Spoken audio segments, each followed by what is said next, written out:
Hello friends, it's me, and today let's do some self-reflections. Let's check out Game Theory. You are the final boss of Deltarune from a game theorist. Together, let's go. Hey, it's me, everybody's favorite #1 theorist. Matthew R. Number one Patrick. theorist. Oh, if it isn't a Loyal theorist. hey, well, have I got a Deltarune theory. for you? You want it. You want. Deltarune theory. Don't you? All you have to do is show me your Subscribe button. Subscribe! Why don't you just show it off? This is your chance to be a big shot. A big shot. Big shot. Big.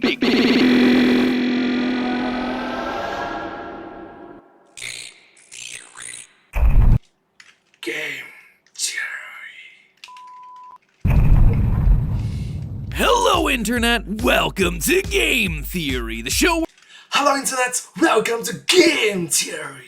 Hi. where everyone's a Big shot! loyal theorist. Big As I shot. continued around on my time hosting the channel, one thing that was really important to me was revisiting iconic theories from throughout the show's history. And perhaps no theory is as beloved as the Sans' Nest theory. Now, back in the day, this one was a bit controversial. Not exactly sure why, though. It seemed pretty obvious to me that this small boy from Earthbound was the same as this Tumblr sexy man from Undertale. People said I was crazy. And now, all these years later, I finally understand why. You see, after all these years, Toby Fox finally decided to come online and set the record straight, sending me this tweet in the wake of my announcement video, and suddenly everything clicked. Sans isn't Ness. Sans and Papyrus are Ness. No wonder you all were so frustrated about that episode. I am so sorry, and I feel so much better now. Thank you. Anyway, all that ancient history. What I want to talk about today is Toby Fox's latest game, Deltarune. Specifically the newest chapter, which just released in September of 2021. Alright, so admittedly I might be a little bit late to this one. 3 years late. And since it's been a hot minute since we last covered the franchise, let me just catch you up with where we stand right now. Off the bat, it's important to remember that Deltarune is a spiritual successor to Undertale. Even though a lot of the same characters show up in both, they function independently from their first outing. This time we play as Chris, a quiet, lonely human child in a world of monsters, adopted into the family of Toriel, Asgore, and Asriel. See what I mean about the same characters repeating themselves? In Chapter 1, Chris gets paired up with the school bully Susie to go find some chalk, only to fall into the Dark World, a fantasy realm of living cards and toys powered by something called a dark fountain. Along the way, they meet the dark prince named Ralsei, whose name is an anagram of Asriel, just something to keep in mind. We quickly learn of a prophecy where Chris, Susie, and Ralsei are meant to restore balance to both the worlds of light and dark. After much ducking and dodging with our heart-shaped object, Susie learns to accept friendship, and together the team defeats the evil king and escape back to the real world, where suddenly the pair find themselves in a supply room scattered with toys and games. It was all pretend, or was it? Either way, it's a happy ending, right? Well, it would have been if it hadn't been for Chris suddenly ripping out their heart, shoving it into a birdcage, and then showing off their shiny new knife. It was quite the twist ending, and it left us with a lot of questions. Questions that we all hoped would be answered in Chapter 2, 3 years later. So what did we learn when Chapter Which we are 3 years late. 2 finally released? Well, Chris used that knife to eat a pie. No joke, just eat a pie. And from there, Chapter 2 follows a similar pattern to Chapter 1. Susie and Chris find a dark fountain in the library, which leads them to the cyber world. It's there that they find an evil computer queen in the process of capturing their friends, the shy Noelle and the obnoxious know-it-all Birdly. Noelle learns to be confident, Birdly learns to be more humble, and everyone teams up to defeat the queen in a final game of Punch-Out, because that's exactly what you'd expect from a turn-based RPG. It's yet another happy ending until Chris removes their heart once more, slashes their mom's tires, and then uses the knife to open up a dark portal in the middle of the living room. So what does this all mean? And doesn't it immediately fly in the face of that prophecy Ralsei gave us at the start of Chapter 1? It specifically sets up Chris, Susie, and Ralsei as the heroes of the story, the ones who are going to restore balance to the worlds of light and dark, and yet here's Chris running around opening dark fountains, making it more unbalanced. Does that mean that the prophecy then is bogus? Oh no, dear theorists. In fact, instead of breaking from the prophecy, I think Chris is actually in the process of fulfilling it. How? Well, best grab your pencil swords, my friends, because I believe that this single action's revealing to us how the game is gonna end. The truth hidden inside that prophecy, and who the final boss of the game is ultimately gonna be. So to start with, let's actually jump into the specific quote from the prophecy. 3 heroes appear at World's Edge: a human, a monster, and a prince from the dark. Only they can seal the fountains and banish the angels' heaven. Only then will balance be restored, and the world saved from destruction. Now, this seems seems pretty cut and dry. We know who the heroes are, Susie, Chris, and Ralsei. We know that the dark fountains turn real-world locations into fantasy-like adventures. We also understand the concept of saving the world. It's video gaming 101. But there's a line in here that I really want to focus on. One that's a lot more ambiguous. Banish the angels' heaven. What? It's a weird thing to say, like what is an angel's heaven? And more importantly, why would we want to banish something like that? Normally, angels in heaven, they tend to be good things, right? In my initial theories on this game, I suggested that the angel was Azrael, Chris's brother who's away at college, the one that broke Chris's spirit and left them all alone at home. In chapter 1, we're told that Chris and Azrael made an angel for their youth group, only to waste time on giving it massive wings, just like Azrael's final form from Undertale. And given that we believed Azrael to be the one causing Chris to run away and hide in this fantasy dark world in the first place, it would make sense for the angel and angel's heaven to be connected to Azrael. But then chapter 2 came out, and a second challenger for the title of angel came into play, Noelle. We met Noelle in chapter 1, a young, nervous little reindeer with a crush on Susie, and immediately her connections with angels are obvious. First, there's her outfit, a flowing white gown that looks an awful lot like the white robes that angels are depicted wearing in most religious artwork. During your encounters with various enemy characters, they refer to Noelle directly as Angel. Heck, Noelle herself even says that she wants to turn into an angel. During a romantic Ferris wheel ride with Susie, she says, quote, I'd jump out the window. It's a dream, right? I'd grow big angel wings and fly as far as I can, gazing back at it all. And then there's just a ton of Christ imagery associated with the character. At the end of chapter 2, she's in a Christ pose while being held captive. She can be equipped with a ring of thorns, much like the crown of thorns that Jesus is forced to wear during his crucifixion. Even her name Noelle is a reference to Christmas and the birth of Jesus. Seems pretty darn obvious then, right? So Noelle being the angel means that at some point she's gonna turn on all of us and we're gonna have to face her down in order to banish whatever heaven she's fighting for. Open and shut case, right? But hey, that's just a theory and all that. Well, But hey, that's just a theory. A game series. Thanks for watching. hold on a second. Let's not jump to conclusions just yet. Way back in Undertale, Gerson the turtle actually tells us the meaning of the Deltarune symbol. Yeah, in case you forgot this one, Deltarune is actually referenced all the way back in that original game. In it, he says that the triangles represent monsters down below and that the winged circle in the middle represents, quote, an angel who has seen the surface and will descend from above to bring us freedom. He also mentions that people have started to call the angel an angel of death. But obviously this is a prophecy that's only relevant to Undertale, right? Azrael crossed over onto the surface, got attacked by humans and killed, only to then be resurrected as the vengeful Flowey, who digivolves into the all-powerful god of hyperdeath. Azrael's the angel, even has the wings to prove it, prophecy fulfilled, no need to worry about it here, right? Well, yeah, that could be the case, but the prophecy also applies in the world of Deltarune. You see, at the end of chapter 1, you have the chance to walk around the town and interact with people, some of which you recognize, others you might not. One of those unknown figures is Father Alvin, the leader of the local church that Chris attends. If you speak to him, he leaves you with these parting words. Let the angel's power light your way. The angel spoken of in Ralsei's prophecy is apparently worshipped in the Lightner world as well. This means that the angel's heaven is a force that transcends both worlds. Noelle just doesn't exist on that plane of existence. Therefore, she can't be the angel. In fact, she goes to the exact same youth group and church that worships the angel from that heaven. So overall, it wouldn't make sense for Noelle to be the angel that we hear about in the prophecy. That said, that doesn't necessarily mean she's not a pivotal piece in this prophecy coming true. In chapter 2, Noelle becomes the focus of all the action. Not only is it revealed that the cyber world was created by the queen to try and make her happy, but the whole narrative hinges on Noelle finding the strength to stand up for herself and ask for what she really wants. By teaming up with Chris, recruiting enemies, and solving puzzles together, Noelle gradually becomes more confident until the climax of the chapter, when she's able to defeat the final boss simply by telling it to stop. Except that's not the only The legendary Naruto Top no Jutsu. Top no Jutsu. sorry. It's falling off.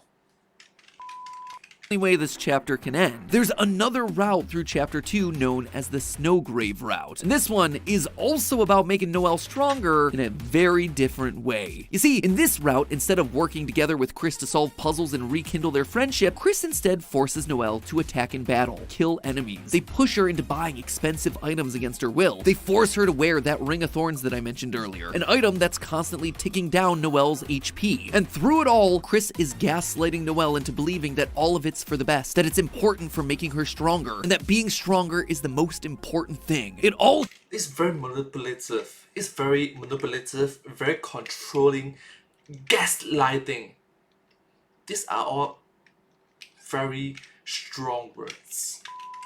culminates in the mini-boss fight against Birdly, where Chris must repeatedly push Noelle to cast the spell Snowgrave, a spell that Noelle's not familiar with or comfortable with. After resisting for a couple turns, eventually Noelle relents, casting a massive ice spell that freezes Birdly solid, a spell that, at least at the end of chapter 2, he doesn't seem to be able to wake up from. Noelle has become stronger. In fact, she's much stronger now. Her personality back in the light world has once again gotten more direct and controlling, but the journey to get there took a very different tone. So what does any of this have to do with Angel's Heaven and the final boss of the game? Well, I gotta be honest with you, I lied a bit when I was describing how to get that Snowgrave route, because while Chris is the character on screen gaslighting Noelle and forcing her into all these uncomfortable situations, Chris isn't the one doing it. It's us, the player. And the game makes it very clear that it knows it's us. At the end of chapter 1, when Chris rips out their heart and throws it into a cage, we are still able to move that heart-shaped object while Chris pulls out their knife. At this moment, the game is making it crystal clear to us that Chris and the player are two separate entities. But in chapter 2, there is much more emphasis put on us and our role in this story. The only way the Snowgrave route can happen is if we pick very specific dialogue options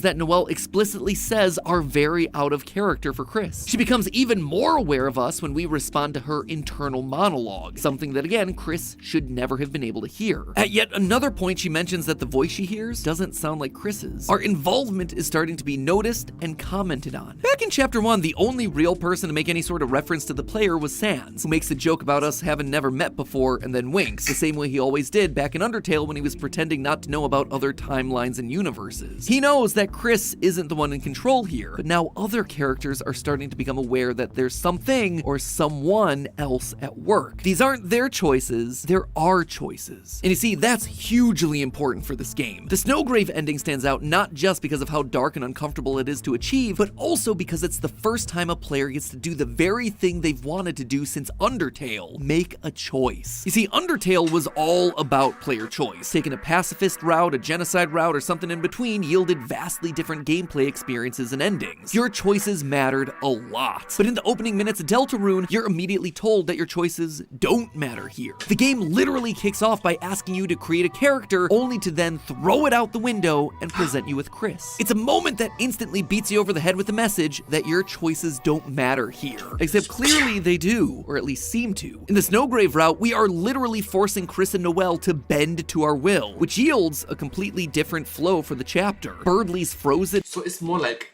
controlling, manipulative, gaslighting, forcing, bending someone to your will. Bending you, bending them to your will. Wow, those are quite evil words. One more time. Controlling, manipulative, gaslighting, forcing, bending them to do your bit. Bending them to do your will. And maybe dead. Noelle is emotionally shaken and suspicious of Chris. Heck, we don't even end up fighting the Queen as the final boss of the chapter. The characters are literally our puppets on strings, acting out the decisions that we're forcing upon them. Speaking of puppets, no one knows what it's like to have their strings pulled better than everyone's favorite salesman and secret boss, Spamton. This whole boss battle in chapter 2 is about trying to achieve freedom where you win by cutting his strings. That already sends a pretty powerful message about fighting for control in your own life. That said, if you continue down the Snowgrave route, instead of meeting the Queen at the end, you fight Spamton Neo as the final boss. And it's here that he gives you some very interesting lines of dialogue. Quote, "You think making frozen chicken with your side chick is gonna let you drink up that sweet, sweet freedom sauce? Well, you're right." Obviously, he's referring to specific events from the Snowgrave route, like the frozen chicken being Birdly and the side chick being Noelle. But what's more interesting is how he refers to Chris. If you fight Spamton during the normal route, he refers to Chris by their name. But in the Snowgrave fight, he never does that. He only refers to Chris's character as you. Now, I don't think that's because Spamton just decided to be less personable. I think it's because he's not talking to Chris, he's talking to us. He's breaking the fourth wall. Later on in that fight, you have to call your friends for help, and every time it says, "Chris called for help." But when you call out to Noelle, it suddenly changes to, "You whispered Noelle's name." Noelle suddenly answers when everyone else has been silent, because that's the voice that's been leading her throughout the Snowgrave ending. It's the voice that she obeys. It's the voice that she's afraid of. our voice. The use of the word you here is directly addressing the player because we're the one breaking away from the main pacifist route in the game in favor of a more violent path. A path that forces our choices to be obeyed. And as Spamton says, we're right to do this because choice equals freedom. Quote, this power is freedom. I won't have to be a puppet anymore. Just like the angel from Undertale's prophecy, we're bringing freedom to these characters. We're allowing other options for their story. In short, we, the players, we are the angel. We're the ones who are able to transcend both the light world and the dark world. We're the ones able to control the characters and light their way. We're the ones coming in from on high and bringing them a form of freedom.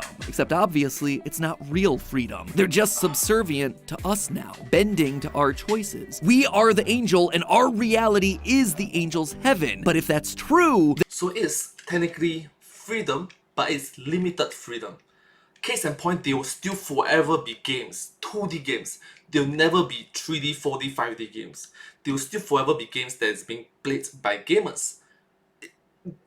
It will never be reversed in which we, the real world people, real world humans, get played by these game characters.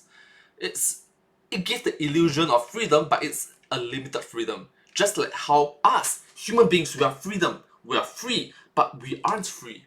I can't fly, I don't have wings, I don't have the freedom to have wings. I don't have the freedom to travel to another planet. I can't even travel to our nearest natural satellite, the moon. This illusion of freedom is very limited. then we are the villain of Deltarune. Thinking back to chapter 1, it was actually quite fitting that the world revolved around chess pieces. Chris and their friends are basically pawns in our little game. We're controlling everything they do. But just like in the Dark World, these pieces have real characters, thoughts, feelings, and yet here we are just playing with them for our own entertainment. We are the thing that needs to be banished from Chris's body, from the lives of their friends. And that, loyal theorists, is how Deltarune is gonna end. Just like the prophecy said, Chris, Susie, and Ralsei are gonna banish the Angel's Heaven, which means they're gonna work together to reject us one final time, kick us out of the game. Chris, We are the angel. We are on heaven. We are the angel's heaven. We are angels. You are angel. This place that we live in right now, living world, is heaven. And we are banishing it. We are being banished. It's like, seal us away. Cut off any connections from the game, from us. Wow. That's deep. That's very deep. will rip us out of their body, and suddenly we're gonna have to face them as the final boss of this whole thing. And from there, Toby Fox will either force us to lose, or we'll be given a final choice. A chance to choose whether we fight for domination and control over these characters that we've grown with over the last 7 chapters, or if instead we're gonna respect their autonomy and let them live their own lives. But hold on, doesn't this conflict with the opening of the game, that our choices don't matter here? Seems to be the thesis of Deltarune. Well, here's the thing. Looking at the Snowgrave route, our choices didn't really end up mattering all that much. We see it throughout chapter 2. The endings are basically the same regardless of whether you play it normally or choose Snowgrave. Noelle gets stronger regardless. In both routes, the queen's defeated, she becomes good, we escape the dark world, and we go to see Noelle with her father in the hospital. Noelle's still playing her video game, and she's more confident than she was at the beginning of the chapter. Sure, Birdley might be dead, but it's more likely that he's passed out. Regardless though, the ending doesn't change in its essential components, but by doing the Snowgrave route and changing Noelle's journey to be one full of trauma and abuse, the dialogue options and relationships change. Noelle is more aggressive and doesn't want to give up control of the game. She's scared of Chris rather than seeing them as a friend. She is literally traumatized by what Chris, or more specifically what we, did to her. Sure, the decisions we make, like Snowgrave, might not affect the events that we see play out at the end of the game, but the journey is going to be different. And that journey is going to change things, like subtext and the emotions underneath all these actions. In the end, we are absolutely going to get booted out of these characters' lives one way or another. So it's very important. It's the subtext, the experience, the journey. The journey is what truly counts. The end result is the same, it matters a lot, but the journey, it counts. And the subtext behind it. Wow, that's a lot of strong words, big words.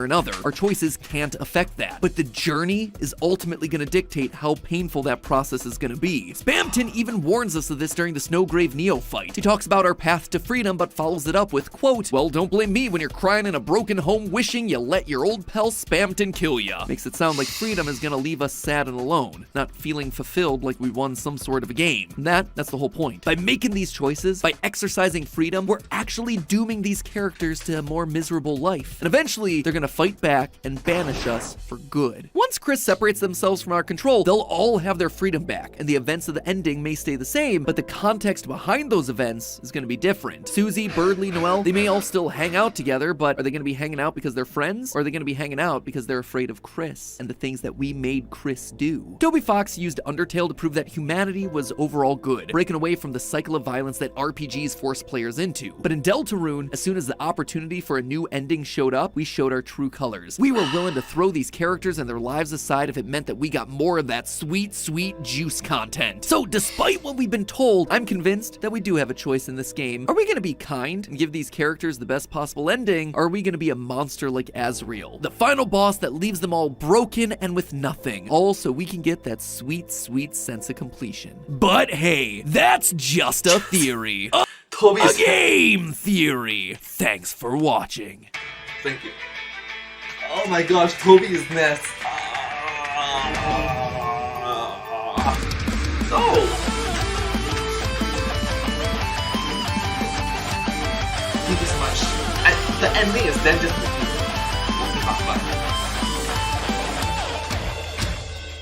Thank you so much. I want to see the meme at the back. And with nothing, all so we can get that sweet, sweet sense of completion. But hey, Toby is Ness. We know the truth, Mr. Fox. That's not true. Well, anyways, thank you so much for watching this video. I hope you find this video quite enjoyable to watch, and it sends a very strong message that, hey, let's have some self-reflections. But hey, that's just a theory, a game theory. Thanks for watching. And I hope to see you all in my next video. Thank you so much. Subscribe. Bye-bye. Thank you so much, my pet. Thank you so much to the team behind these videos. You guys did a great job. Thank you.